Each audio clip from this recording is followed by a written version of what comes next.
Salut! On est avec Guillaume Michaud des deux Guillaume à Rimouski, mais aussi du groupe Ouellet, qui est un groupe automobile qui comporte plusieurs concessionnaires de plusieurs bannières différentes.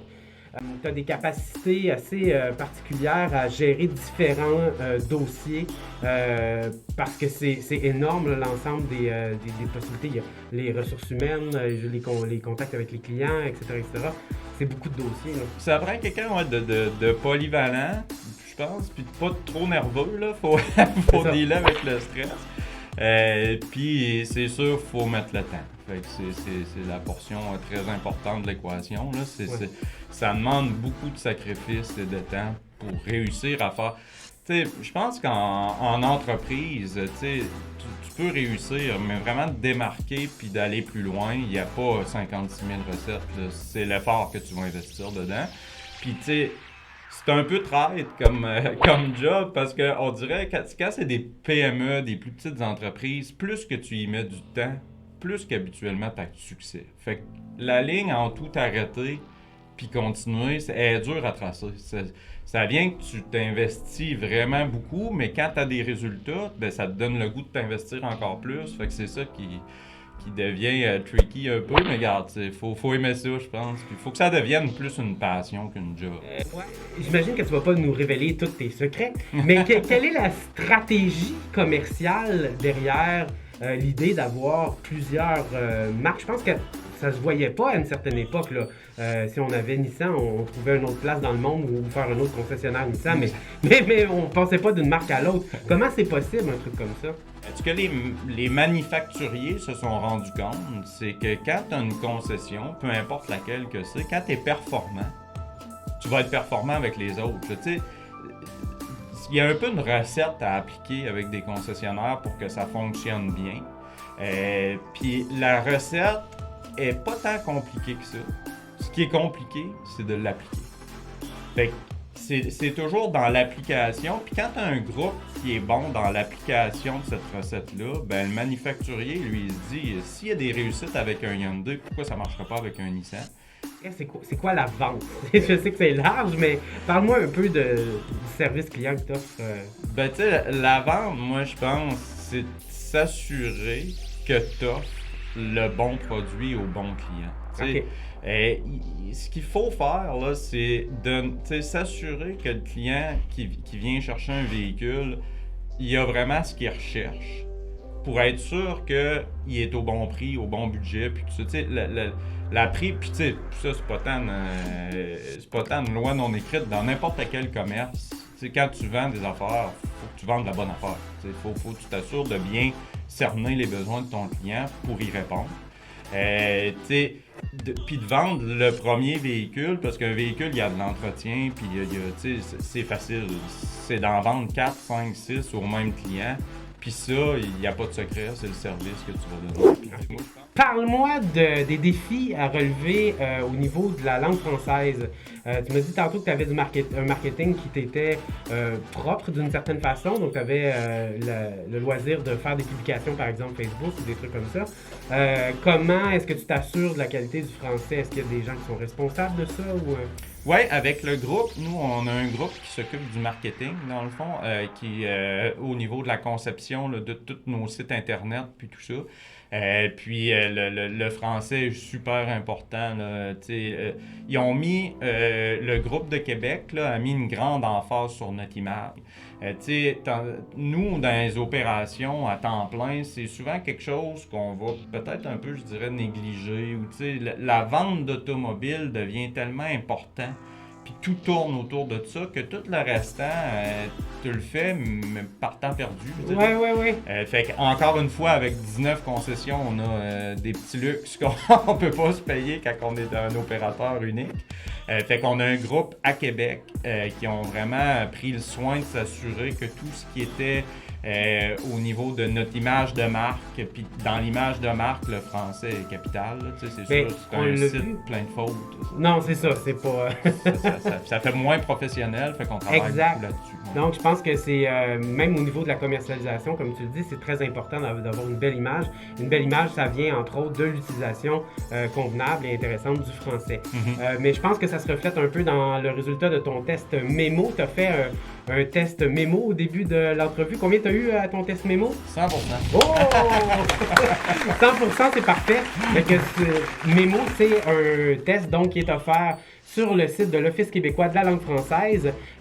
Puis on suggère à tout le monde d'aller faire le test mémo. C'est pour les PME de 50 employés et moins. Mais n'empêche, puisque c'est 4 petites entreprises, donc ça s'applique tout à fait. J'ai l'impression que ça a changé beaucoup, l'automobile. Ça a changé pas mal, ouais. C'est un milieu qui est en évolution. Moi, c'est ce que j'aime vraiment de ce milieu-là. Là. C'est un milieu qui est en constante évolution.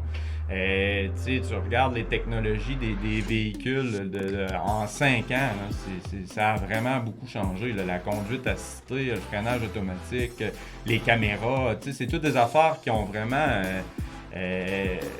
augmenté pas la qualité de conduite, mais la sécurité des véhicules. Il y a beaucoup d'assistance technologique. Les lignes, le contrôle là, de quand tu sors de ta voie, tu as des modes vibration. C'est toutes des affaires qui permettent d'éviter des accidents. Puis les manufacturiers travaillent vraiment fort à développer tout ça. Là. Mais ça va vite. Donc, en 5 ans, on a vraiment des véhicules qui ont une technologie beaucoup plus avancée. Oh. Et donc, on peut s'imaginer que dans les 5 prochaines années, ou en tout cas, est-ce que c'est ta lecture? Est-ce que tu es au courant de certains secrets là, de production? Est-ce qu'on s'en va vers plus de technologie encore? On s'en va vers définitivement plus de technologie, ça c'est sûr. Là, la conduite assistée est présente partout. Là, l'automobile qui se conduit tout seul. Ben moi je pense que peut-être pas dans les 5 prochaines années, là, mais les manufacturiers travaillent vraiment à rendre le véhicule automobile le plus sécuritaire possible. Okay. C'est vraiment rendu un ordinateur sur 4 roues. Puis tout va vite, là. On regarde tout ce qui est technologique, puis tout ça, les téléphones cellulaires, ça prend une ampleur. T'sais. Le véhicule, il y a plusieurs affaires là, qui développent, qui est contrôlé avec ton téléphone. Tu es capable de le démarrer à distance, tu es capable d'ajuster la température, barrer tes portes de n'importe où dans le monde. Là. C'est relié. Ouais. Tout ça s'est tout développé, comme je disais, là, dans les 5 dernières années. Là, on le voit, là, les statistiques de décès puis tout ça en automobile, ça diminue quand on rajoute de plus en plus de véhicules dans le parc automobile. Il y a plus de véhicules, mais les véhicules sont électroniques, en tout cas sont intelligents. Je mets ça en gros guillemets, ouais. Je veux dire, on sait de quoi on parle. Et donc, même s'il y a plus de véhicules, il y a moins d'accidents. Le ratio diminue. Fait que, ils font la bonne affaire. Là, ils sauvent des vies, c'est sûr. Fait que, donc, à ce niveau-là, la technologie, à ce point-là, sauve des vies. C'est quand même intéressant. Ouais. Est-ce qu'il y a un produit ou un service que tu trouves que les gens gagneraient à connaître, qui n'est pas assez connu selon toi? Ben, je pense que le produit commence à être de plus en plus connu, mais c'est au niveau des véhicules électriques que ça gagne à être connu. Moi, dans les 4 marques que je m'occupe à Rimouski, on est chanceux parce qu'on a c'est sûr, on est dépendant du manufacturier, de ce qu'il va développer, ce qu'il va nous donner comme produit à vendre, à mettre en marché. Mais on est vraiment choyé de ce côté-là. Je regarde, là, si je fais le tour des 4 rapidement, on a Nissan avec la fameuse Leaf, qui est le véhicule électrique le plus vendu au monde. Ce qui le différencie un peu des autres, c'est que ce véhicule-là a été construit électrique. Il y a chez Ford qui ont vraiment un virage électrique important. Là. On a commencé à livrer des Mach-E. C'est la Mustang. C'est la Mustang, mais vraiment redessinée. Elle est considérée plus VUS. Okay. Ça ressemble pas à un Mustang d'un point de vue look, mais ils l'ont brandé Mustang. Je pense que c'est le seul véhicule électrique qui offre la traction intégrale autre que les hauts de gamme, là, Tesla, puis je pense que BM non, là, mais dans un véhicule, je dirais, plus abordable, là, on est les seuls à offrir ça. Fait que c'est un véhicule là, qui offre une autonomie pas loin de 500 km d'autonomie là, avec la Mach-E. Fait que, puis il est super beau, il y a beaucoup d'intérêt autour de ce véhicule-là. Puis il y a un paquet d'autres affaires. On peut commander le Lightning, le pick-up 100% électrique aussi, qui a été divulgué. Fait que on n'a pas encore de prix. Puis c'est comme une précommande qui est sorti, mais tu peux faire des précommandes de ça. Chez Mitsubishi, on a le fameux Outlander PHEV qui a été instigateur un peu du véhicule hybride, incluant la version intégrale. Fait que ça, c'est un beau produit pour... c'est pas 100% électrique, mais tes déplacements à départ sont faits électriques. Fait que c'est là que la plus grande économie d'essence a lieu. Fait que sont un peu précurseurs là-dedans. Ça a été pas mal les premiers à se lancer là-dedans. Puis Hyundai, ils investissent beaucoup d'argent au niveau électrique. Là, tout ce qui est branchable, hybride, électrique, il y a un choix. Là, les Tucson s'en viennent avec ça. Santa Fe, on a le Kona. Les Ioniq, il y a plusieurs véhicules là, sur Internet. Ils commencent à en divulguer de plus en plus. Moi, je pense que Hyundai vont être prochainement la gamme de véhicules avec la plus grande offre d'électrification. Ah oui? Rimouski est une ville très écologique, selon moi, ce qui fait qu'il y a beaucoup de personnes qui ont un intérêt pour ça. On compare avec d'autres villes au Québec, là, la pénétration du produit est meilleure qu'ailleurs. Okay. Il y a Sherbrooke qui est une ville vraiment forte. Là, on a des concessions aussi là-bas, puis l'électrique est en demande beaucoup.